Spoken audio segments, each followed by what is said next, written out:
love, magnanimity, affection for others, sympathy and pity, which were ever recognized to be supreme virtues, the highest of all the attributes of the human soul. Benevolence was deemed a princely virtue in a twofold sense, princely among the manifold attributes of a noble spirit, princely as particularly befitting a princely profession. We needed no Shakespeare to feel, though, perhaps, like the rest of the world, we needed him to express it, that mercy became a monarch better than his crown, that it was above his sceptred sway. How often both Confucius and Mencius repeat the highest requirement of a ruler of men to consist in benevolence. Confucius would say, "Let but a prince cultivate virtue, people will flock to him, with people will come to him lands, lands will bring forth for him wealth, wealth will give him the benefit of right uses. Virtue is the root, and wealth an outcome." Again, never has there been a case of a sovereign loving benevolence, and the people not loving righteousness. Mencius follows close at his heels and says, "Instances are on record where individuals attained to supreme power in a single state, without benevolence, but never have I heard of a whole empire falling into the hands of one who lacked this virtue." Also, it is impossible that anyone should become ruler of the people to whom they have not yielded the subjection of their hearts. Both define this indispensable requirement in a ruler by saying, benevolence is man. Under the regime of feudalism, which could easily be perverted into militarism, it was to benevolence that we owed our deliverance from despotism of the worst kind. An utter surrender of life and limb on the part of the governed would have left nothing for the governing but self-will, and this has for its natural consequence the growth of that absolutism so often called Oriental despotism, as though there were no despots of Occidental history. Let it be far from me to uphold despotism of any sort, but it is a mistake to identify feudalism with it.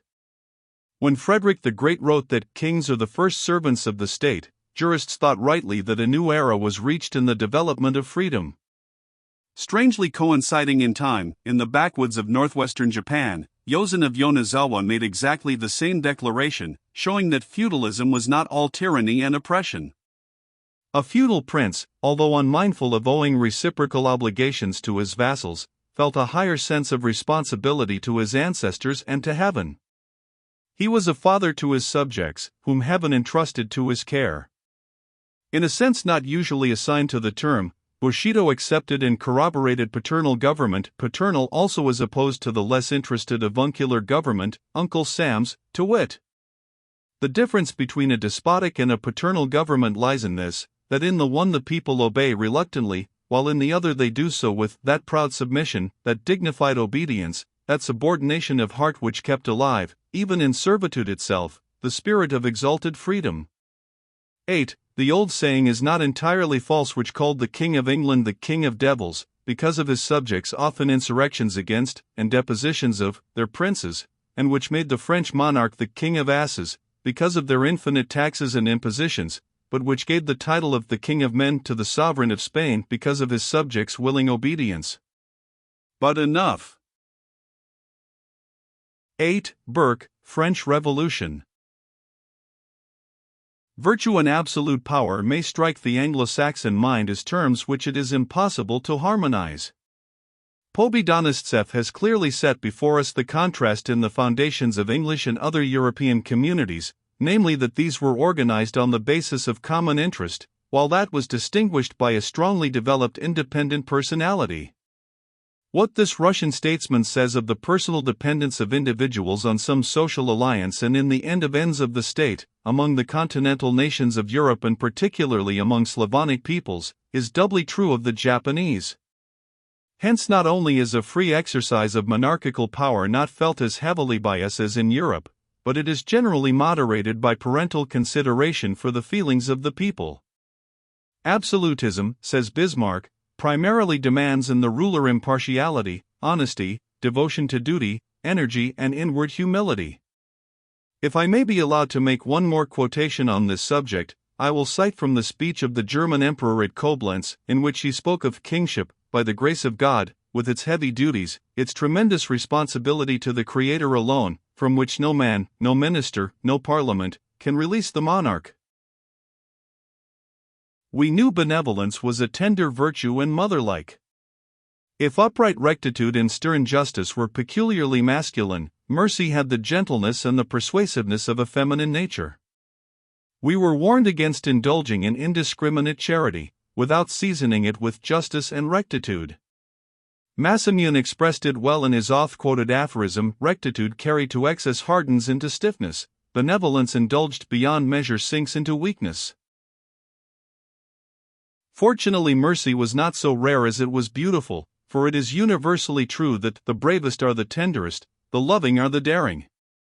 Bushido Nazake, the tenderness of a warrior, had a sound which appealed at once to whatever was noble in us, not that the mercy of a samurai was generically different from the mercy of any other being, but because it implied mercy where mercy was not a blind impulse, but where it recognized due regard to justice, and where mercy did not remain merely a certain state of mind, but where it was backed with power to save or kill. As economists speak of demand as being effectual or ineffectual, similarly we may call the mercy of Bushi effectual, since it implied the power of acting for the good or detriment of the recipient. Priding themselves as they did in their brute strength and privileges to turn it into account, the samurai gave full consent to what Mencius taught concerning the power of love. Benevolence, he says, brings under its sway whatever hinders its power, just as water subdues fire. They only doubt the power of water to quench flames who try to extinguish with a cupful a whole burning wagon-load of faggots. He also says that the feeling of distress is the root of benevolence, therefore a benevolent man is ever mindful of those who are suffering and in distress. Thus did Mencius long anticipate Adam Smith, who founds his ethical philosophy on sympathy. It is indeed striking how closely the code of knightly honor of one country coincides with that of others, in other words, how the much abused Oriental ideas of morals find their counterparts in the noblest maxims of European literature. If the well-known lines, "Hey tibi erunt arts, paciscum ponerum orum, parser subjectus, iti debeller superbos," were shown a Japanese gentleman, he might readily accuse the Mantuan bard of plagiarizing from the literature of his own country. Benevolence to the weak, the downtrodden, or the vanquished, was ever extolled as peculiarly becoming to a samurai. Lovers of Japanese art must be familiar with the representation of a priest riding backwards on a cow. The writer was once a warrior who in his day made his name a byword of terror. In that terrible battle of Sumano-Yura, 1184 AD, which was one of the most decisive in our history, he overtook an enemy and in single combat had him in the clutch of his gigantic arms. Now the etiquette of war required that on such occasions no blood should be spilt, unless the weaker party proved to be a man of rank or ability equal to that of the stronger. The grim combatant would have the name of the man under him, but he refusing to make it known, his helmet was ruthlessly torn off, when the sight of a juvenile face, fair and beardless, made the astonished knight relax his hold. Helping the youth to his feet, in paternal tones he bade the stripling go, "Off, young prince, to thy mother's side. The sword of Kumage shall never be tarnished by a drop of thy blood. Haste and flee o'er yon pass before thy enemies come in sight." The young warrior refused to go and begged Kumage, for the honor of both, to dispatch him on the spot. Above the hoary head of the veteran gleams the cold blade, which many a time before has sundered the cords of life, but his stout heart quails. There flashes athwart his mental eye the vision of his own boy, who the selfsame day marched to the sound of bugle to try his maiden arms. The strong hand of the warrior quivers, again he begs his victim to flee for his life. Finding all his entreaties vain and hearing the approaching steps of his comrades, he exclaims, "If thou art overtaken, thou mayest fall at a more ignoble hand than mine. Oh, thou infinite! Receive his soul." In an instant the sword flashes in the air, and when it falls it is red with adolescent blood. When the war is ended, we find our soldier returning in triumph, but little cares he now for honor or fame. He renounces his warlike career, shaves his head, dons a priestly garb, devotes the rest of his days to holy pilgrimage, never turning his back to the west, where lies the paradise whence salvation comes and whither the sun hastes daily for his rest. Critics may point out flaws in this story, which is casuistically vulnerable.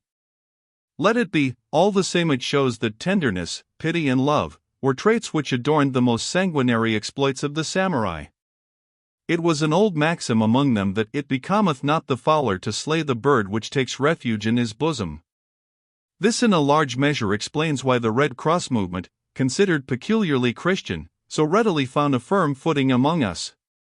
For decades before we heard of the Geneva Convention, Bakin, our greatest novelist, had familiarized us with the medical treatment of a fallen foe. In the Principality of Satsuma, noted for its martial spirit in education, the custom prevailed for young men to practice music, not the blast of trumpets or the beat of drums, those clamorous harbingers of blood and death stirring us to imitate the actions of a tiger, but sad and tender melodies on the biwa, 9, soothing our fiery spirits, drawing our thoughts away from scent of blood and scenes of carnage. Polybius tells us of the constitution of Arcadia, which required all youths under 30 to practice music, in order that this gentle art might alleviate the rigors of that inclement region. It is to its influence that he attributes the absence of cruelty in that part of the Arcadian mountains. 9. A musical instrument, resembling the guitar. Nor was Satsuma the only place in Japan where gentleness was inculcated among the warrior class. A prince of Shirakawa jots down his random thoughts, and among them is the following: though they come stealing to your bedside in the silent watches of the night, drive not away, but rather cherish these, the fragrance of flowers, the sound of distant bells, the insect humming of a frosty night. And again, though they may wound your feelings, these three you have only to forgive: the breeze that scatters your flowers, the cloud that hides your moon, and the man who tries to pick quarrels with you. It was ostensibly to express, but actually to cultivate, these gentler emotions that the writing of verses was encouraged. Our poetry has therefore a strong undercurrent of pathos and tenderness. A well-known anecdote of a rustic samurai illustrates a case in point. When he was told to learn versification, and the Warbler's Notes, 10, was given him for the subject of his first attempt, his fiery spirit rebelled and he flung at the feet of his master this uncouth production, which ran: 10. The Yogisu or Warbler, sometimes called the Nightingale of Japan. The brave warrior keeps apart the ear that might listen to the warbler's song. His master, undaunted by the crude sentiment, continued to encourage the youth, until one day the music of his soul was awakened to respond to the sweet notes of the Yogisu, and he wrote: Stands the warrior, mailed and strong, to hear the Yogisu's song, warbled sweet the trees among. We admire and enjoy the heroic incident in Corner's short life, when, as he lay wounded on the battlefield, he scribbled his famous Farewell to Life. Incidents of a similar kind were not at all unusual in our warfare. Our pithy, epigrammatic poems were particularly well suited to the improvisation of a single sentiment. Everybody of any education was either a poet or a poetaster. Not infrequently a marching soldier might be seen to halt, take his writing utensils from his belt, and compose an ode, and such papers were found afterward in the helmets or the breastplates, when these were removed from their lifeless wearers. What Christianity has done in Europe toward rousing compassion in the midst of belligerent horrors, love of music and letters has done in Japan. The cultivation of tender feelings breeds considerate regard for the sufferings of others.